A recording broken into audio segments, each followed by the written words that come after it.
Good evening. Thank you so much for joining us right here on MBCI TV.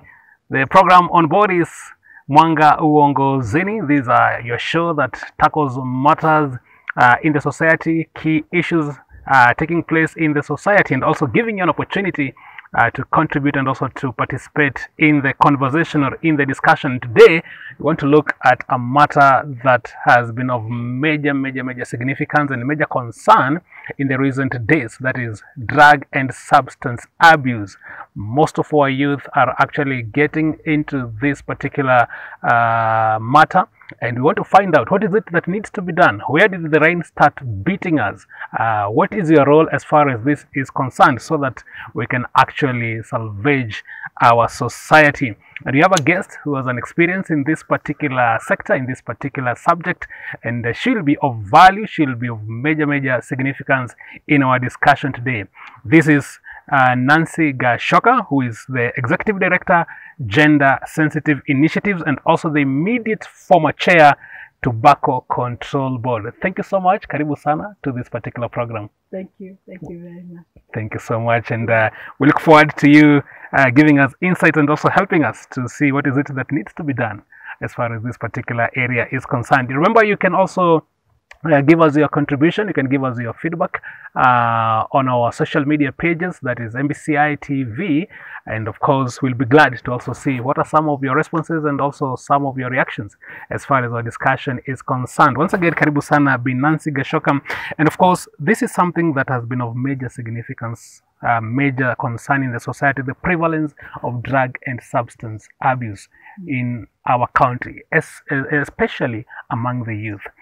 Maybe just even as we start, how did we find ourselves in this particular stage? Thank you very much for inviting me to this forum. Yeah. And we just found the person who has so much passion. I have a passion to protect the youth, to defend the youth, because of the damage that drug and substance abuse has caused us as parents. One of the reasons why I'm passionate about this is because I have served in the Tobacco Control Board since 2009 up to 2014. And from that time then, I came back in 2019 and served up to 2022. Okay. And we know that tobacco use is the doorway that opens all the other drugs and all the other substances. The youth who are lured to start using tobacco, they also get promoted to using other drugs. Right. Whether it's alcohol or narcotics or bangi, there's no young person, an adolescent, age 10, 12, 11, 12, 13, or when they go from one age 14 to 18, there's no one who gets into other drugs before they do their first puff. Okay. So as Tobacco Control Board and Tobacco Control Movement, we say we stop the door. We shut the door or to open up all the others. And that is why when we have served in the last Tobacco Control Board, we signed a memorandum of understanding to work closely with NACADA. Okay. And so we worked with NACADA very closely, and it continues.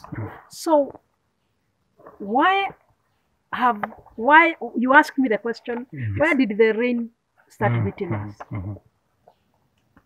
The biggest I can say is because they are merchants, traders, manufacturers, people who want to get rich very quickly.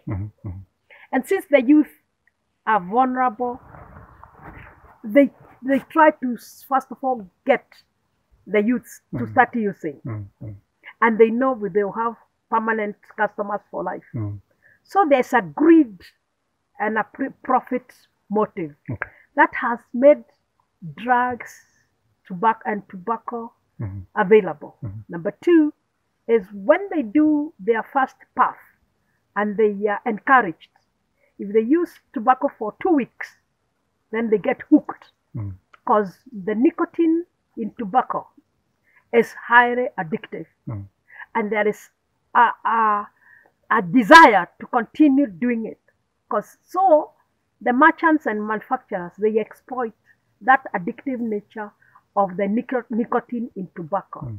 And therefore, when that door is opened, they want to graduate to the higher other drugs. They want to try bangi, they want to try alcohol, they want to try cocaine, heroin, they want to try miraa. Because that desire of addictiveness, the desire gets higher and higher. And they want to explore a range. And among the peers, they want to explore the more the highs. And so there is that addictiveness of those products. Then the thirdly, there's availability. Everywhere you turn, you find tobacco is being sold. And when tobacco is being sold at every other corner, then children are lured. And if the adults in a family, parents, uncles, mothers, aunties, are abusing a substance like alcohol or tobacco, the children obviously get interested. And then in our Tobacco Control Law, 2007, Tobacco Control Act 2007, we prohibit parents from sending children to go and buy single stick or to buy any cigarettes. It's against even the Children's Act to send children to buy those products, because they will start testing and testing. And we even would want to push that law. No parents should go to an alcohol selling restaurant or pub with the children. Even clubs, they should, because we are introducing the children too early, or because the children we say that habits are not taught but caught. So when parents go to an alcohol abuse bar or restaurant thinking that it is leisure, the child will taste, will start tasting. And if the parent, a story is told where the parent would leave a child on this table, they have bought them Fanta or something else, and they have gone to the bathroom, and the child is testing. Another parent said, no, you can't do that. A 3-year-old, 4-year-old will want to taste. Why is my parent taking a different substance or drink than I am? They become curious. It's very, very curious. So the curiosity in children. And that's why the law is trying to protect children in that way. And also the law is prohibiting selling single stick, because we can see a continuum. Drug and substance abuse starts with tobacco and continues. The final one is the media. The social media has brought a different level of availability. And so we can see there are people who are selling on social media, on Facebook pages, and then delivery is easy. They can send somebody to deliver there, here and there. And so we see that availability, accessibility, media is celebrities, artists, advertising, and other people, doing something that young people will admire. So all those factors, they have helped to propel this matter. The final one and most crucial, while there's a law that protects this country and the youths from utilizing tobacco or other hard drugs, the enforcement angle is weak, because while the law exists, but people who buy their alcohol and drink at home or in their parties, no enforcement agency can come to those homes. While there is a law that prohibits don't go with children to clubs, there are very few enforcement teams to emphasize that.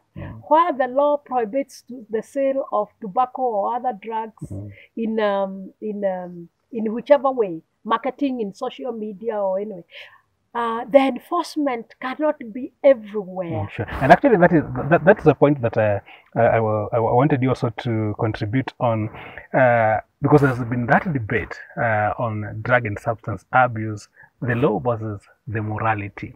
Of course, there are people who have been arguing that the law is weak as far as the fight against drug and substance abuse is concerned.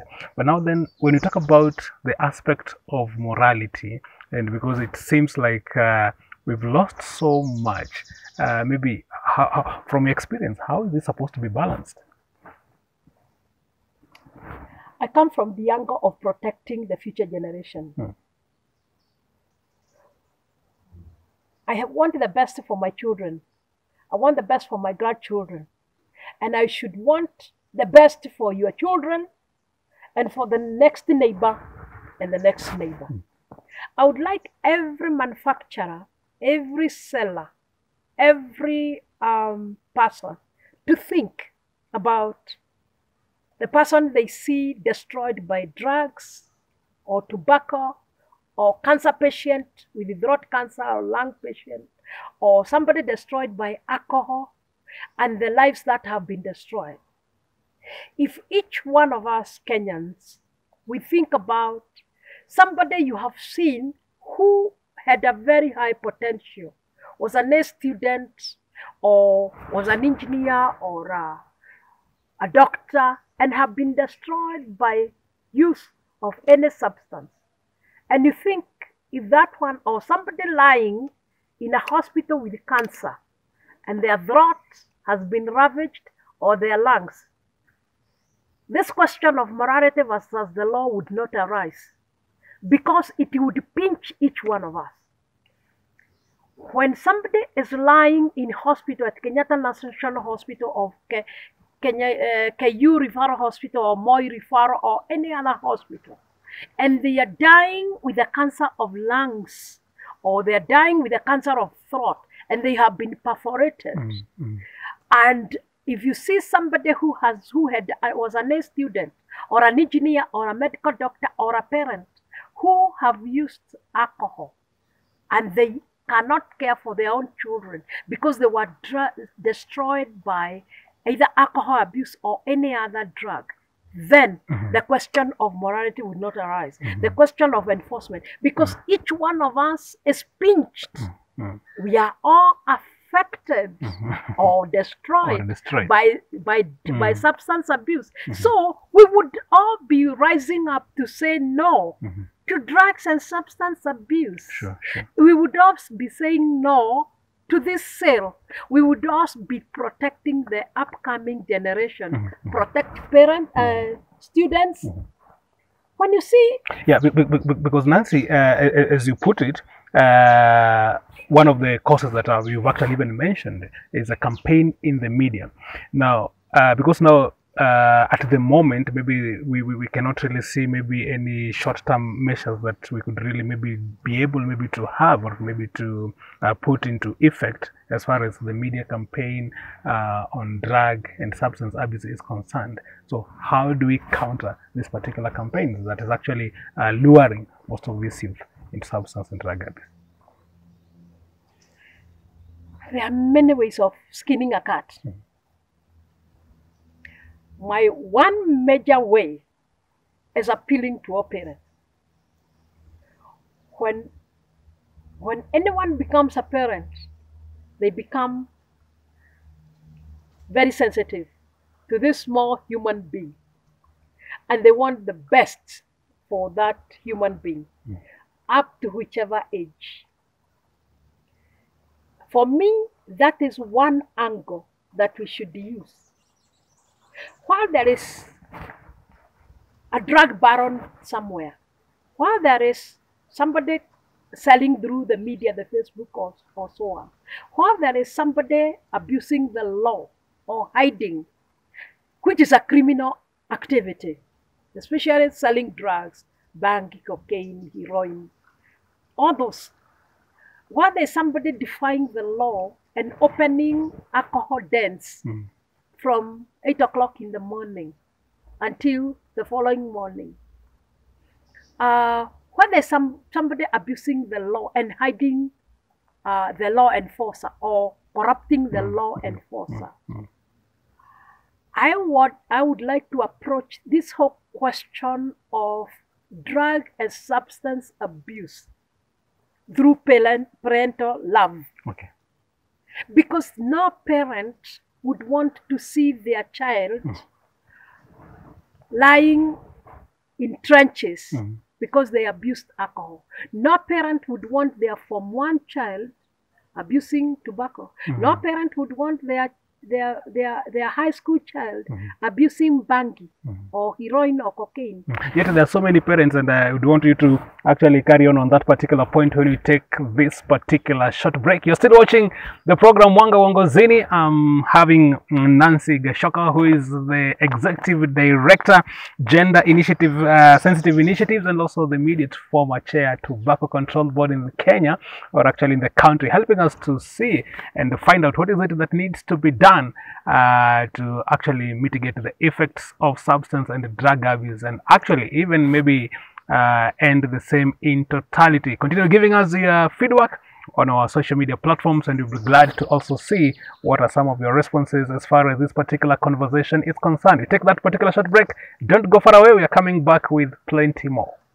Welcome. You're still joining us right here on MBCI TV, and you're watching the program Mwanga Uongozini. Thank you so much for making time to continue being with us. Tonight we are discussing matters to do with drug and substance abuse, and we want to find what are some of the permanent solutions that we need to have.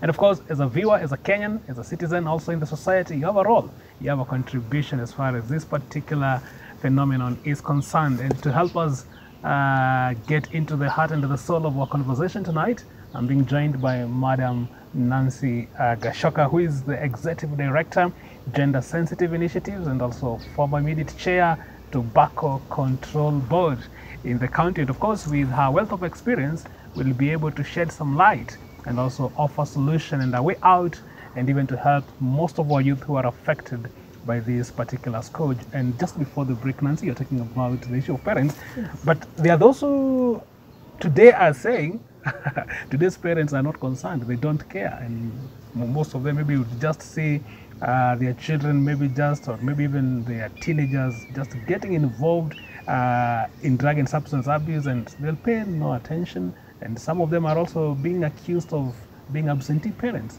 and so this has also contributed so much to the youth maybe getting lost in this particular scourge. What would you say about this? Thank you very much. Every parent, every mother especially, the process of carrying a pregnancy, delivery, and bringing up a child is a very expensive affair, mentally, physically, and every way, and financially. If you meet parents at the clinic where they take their babies, you would see the amount of love, the amount of nurture and care. If you meet parents at the baby class, kindergarten, baby class, and all those, every parent is so concerned with their child. So there's no parent who will want to neglect their child and let them go to abuse drugs or abuse alcohol or abuse tobacco. Okay. They are overtaken. They are overtaken by those matters. And so they throw their hands off because they are overtaken. If it was in their power, they would protect their children tooth and nail. I would want to protect my children and my grandchildren. Right. And I would like to protect the children of my neighbors and the other neighbors and the children in Kenya. Unfortunately, most unfortunately, the people who sell drugs and substances, whether they are selling alcohol or tobacco, which we said it's the doorway, or bangi, or mogokamera, heroin, cocaine, they are people who want to get rich very quickly, exploiting addiction. And that is why when they are selling or attracting the 10-year-olds, the 12-year-olds, the 11-year-olds, the 14-year-olds, They attracted them with the sweets. They would, like the people who are selling bangi, they're putting it in biscuits.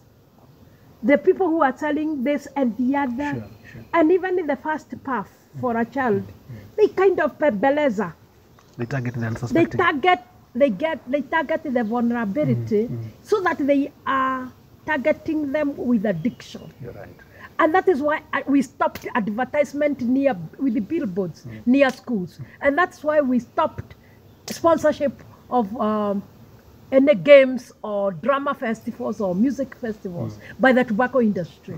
Because we know what happens to the children's minds.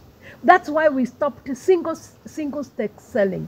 So what I'm saying is, if all the parents in Kenya, men and women, whether they are single parents or whoever it is, if we stopped if every parent said no to drug and substance abuse from very early, educating the child that this is bad and that is bad and that is bad.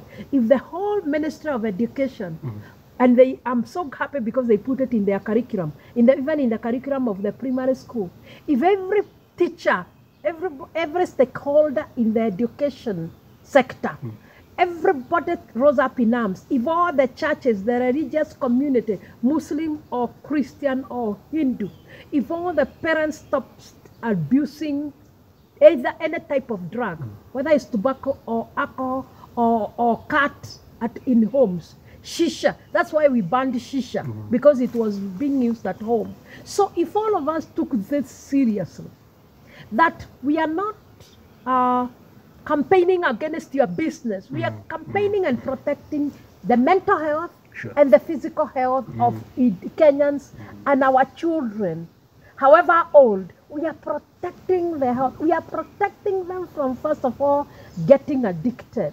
So this is the approach I would like to advocate. And then the next phase would be, if you find that your child has been trapped, is drowning with the use of tobacco, use of alcohol, use of these drugs and hard drugs and substances, you take them to the next hospital that you see. If all the community members and all the parents and all the relatives, they took this addicted person to a hospital, to a professional, to a counselor, a clinical psychologist, and they saw alcoholism as a disease. Drug and substance abuse is somebody who has been trapped and it is addicted. If we all took that as community members, as families, as relatives, if we then took them further to a rehabilitation, then we would be saving this country. So that all of us are not resigning to the fate. That this person is drinking, we don't know what to do. This person is abusing mira or cat or mohoka or things like those. This person is injecting themselves with heroin and cocaine. They are all government facilities, and there is a toll-free number within Akada. And yet, in line with that, Nancy, you'll find the issue of stigmatization that has actually maybe become a greater challenge. Most people would not want to be associated maybe with someone who has already been affected when it comes maybe to the use and to drug and substance abuse. There is a lot of stigma connected with this. How do we go about this? That point makes me very sad. Very, very sad. If somebody was drowning, as people go to swim, they drown. Somebody is drowning in a swimming pool. Do we stigmatize them and say, "Oh, what did you do? Oh, you help yourself. Oh, help yourself to come out of that drowning situation"? Somebody who has abused drugs, whether they have abused mira or cat, mohoka or heroin, cocaine, alcohol, tobacco, they are crying for help. But we stigmatize, especially the people in my village and other villages who have abused alcohol. We stigmatize them and say, awa ni wale wanafugua lock. Right. asubuhi, Wanatoa lock asubuhi. wanatoa lock asubuhi Yes. ili waweze kufunction. We stigmatize them, but there is no dustbin for human beings. Sure. And for us Christians, we cannot throw them. And for us people in churches, we cannot say those are not our people. God loves them as much as He loved We look at me them, and you. Yeah. We look at them As and say, outcasts. "Huyo vuta bangi." Condemned. We throw them and condemn them into a dustbin, a garbage pile. God will ask us of them. Why did we not attend to them? So the current campaign that I have personally in the NGO that has been named is for us to push policy that alcoholism is a disease. Any addiction to miraa or any addiction to alcohol or cocaine or whatever drug, tobacco, is a disease. And community members, indeed community health volunteers, I want to call upon you to take those people, put them in an ambulance, put them in a wheelbarrow, put them in whatever means, and get them to the next health facility. I'm pushing policy, and I'm working very closely with NACADA, so that anyone who has abused drugs is not stigmatized, but he is carried, just like somebody who has diabetes, or somebody who has cancer, or a woman who is bleeding, or somebody whose eye has been struck. We take those people and rescue them. It is a rescue mission. Take them to every hospital. I'm advocating for comprehensive care centers, just like we did with HIV/AIDS in the 90s. Exactly. HIV/AIDS was a disease that was stigmatized a lot. And we have seen stigma before with HIV/AIDS. Today, there is no stigma with HIV/AIDS. People are walking, they have lived with HIV for 20, 30 years, and they are taking ARVs. Nobody stigmatizes them anymore because there was a big campaign to destigmatize. The same needs to be That done. is the campaign that I have today. And with other people, with people like, with an institution like NACADA, destigmatize alcohol and substance abuse patients, because they are patients. All the Nyumbakumi elders, all the chiefs, assistant chiefs, all the health workers, all community health volunteers, to see this as a disease. And we take them to a hospital, and there they are received. Not as somebody, wewe unaanza kufugua roko asubuhi unataka nini. Exactly. Let's not throw them. They are sick. They're sick. And They very need help. sick. They need help. Wow. And then when they have been treated, we reintegrate them back into the community. Wow, that's quite amazing. And also, Nancy, something else that maybe we also need to help people to be able to appreciate. Maybe it's like most people have not yet appreciated the impact of substance and drug abuse. I know you've been in this particular area for quite some time, and you can be able even to break to us. What does it do? Okay, maybe individually, physically, to a family. The impact that it can actually cause to a family when maybe a person is affected in terms of drug and substance abuse. Maybe even economically as a country, how much do we lose? Drug and substance abuse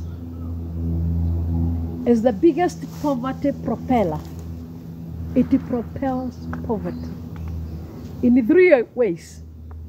One, it destroys the individual, the mental capacity, the emotional capacity, the physical capacity. The health of the person abusing drug is completely taken away from them. Mental capacity, physical capacity, and every other capacity, financial capacity. So that is a big loss. Human capital loss. I don't think it has been calculated. I don't know whether any researcher has calculated the human capital loss Okay. in those areas. Economically, we can look at the family unit. Any family unit where a member of the family has abused any one of these substances, whether it is alcohol, whether it is hard drugs, whether it is tobacco, whether it is miraa or mocha, due to their addictive nature, the consumption of these products is a daily affair, because it is something that is attracting, the body is calling for. And so to satisfy that addictive nature of all the substances, then the person goes to their pocket, whether the money is theirs or not. They could steal, they could sell the sufurias, they could sell the clothes of the wife, they could sell everything. So economically it robs the family. The third area is children are affected. There is no family where there is that heavy substance abuse that the children go to school, because drug and substance abuse robs family of economics and even support to children. The children don't feel supported by a parent who is abusing all this. In any case, they don't have the capacity.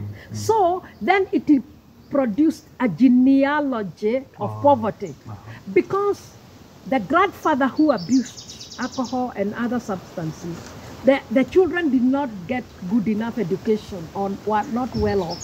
So the third generation and the fourth generation will be poorer and much poorer. The final one and most and worst, the cost of maintaining a cancer patient in this country. If they abused tobacco and they landed as lung patient, diabetes, cancer, lung cancer, stomach cancer, impotence in families, gangrene, and all those combined are so bad in families that families have had to sell, fundraise for this, for that, because we as Africans cannot throw our own. So people have had such a heavy bill to pay for cancer patients, and it all came from abuse of tobacco. The final one, which people feel embarrassed when I talk about, did you know that people who abuse, especially tobacco, because that is where I know very well, there's a lot of impotence in families of people who have abused tobacco, because it is a blood hardening, a blood kind of thing. The tobacco and nicotine gets into the system, delivery of blood, and hardens the arteries and all that. So a lot of men who abuse tobacco, they get impotent, or they get into difficulties with their wives. And so there is a lot of gender-based violence because the men cannot perform. Absolutely fascinating there. We are pressed for time, but just maybe looking at that particular camera, address our viewer tonight, your parting shot. My parting shot is the people who have abused drugs or alcohol or tobacco. They were trapped because of the addictive nature of these substances. And so when we see them and say that they abused these things, they are crying for help. And it's like they are drowning somewhere. They can only be rescued by family members or community members or religious communities. We can only rescue a drowning person. Take them to a health facility, love them, take them to a rehabilitation facility, love them, take them to an administrator and ask them for help. Nakada has a line 1192 for any family member who would want to direct their person to a rehabilitation center. The final one is this. Some things we look at them very lightly. The first path of tobacco can develop into a lot of drug and substance abuse. The first chew of mira twig or mogoka leaf can lead to looking for more addictive things. By the time one arrives at injecting themselves with the cocaine and heroin, they are desperate. The government has measures. They have now a big rehabilitation center at Miritini in Mombasa, looking at how we can rescue those who have abused drugs, substances, and tobacco. Thank you very much. Nancy Gashoka, Executive Director, Gender Sensitive Initiatives, and also immediate former Chair at Tobacco Control Board. Wow, awesome insights there as far as this particular conversation is concerned. We appreciate a lot, and we look forward to having you again, even to help our country and our society to fight this particular menace. Thank you very much for the interview. Thank you so much. And that is where we bring it to a close for tonight. We also want to appreciate you so much for following us and also for participating. And remember also to do one or two things to make sure that you contribute as far as the fight against substance and drug abuse is concerned. On behalf of the entire crew that has made this particular show a success, I want to wish you a blessed evening. My name is Mangicho Mola.